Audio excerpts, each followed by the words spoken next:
हाम्रो आज पुस 10 गते क्रिसमस डेको दिन हाम्रो यहाँ सानो पिकनिक स्पट कार्यक्रम भएको छ। यहाँ हाम्रो मासु काट्दै हुनुहुन्छ सुभाष सरले।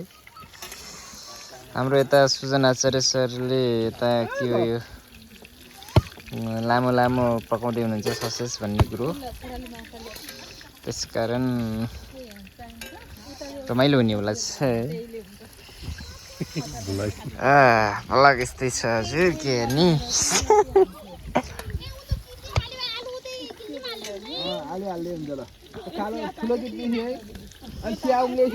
ल है दुध उम्लेला मेन त दुध हेर्नुपर्छ।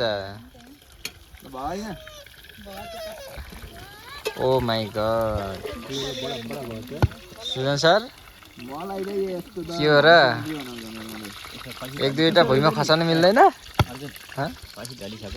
खसी ढलिसक्यो यहाँ काट्दै हुनुहुन्छ पोकाम पारेर। ल है यहाँ हामी धेरै छौँ। उहाँ शिक्षा अधिकृत हुनुहुन्छ सर एकदमै लगाएर यता छ क्या उहाँ जता पाक्छ त्यतै जाने हामी त।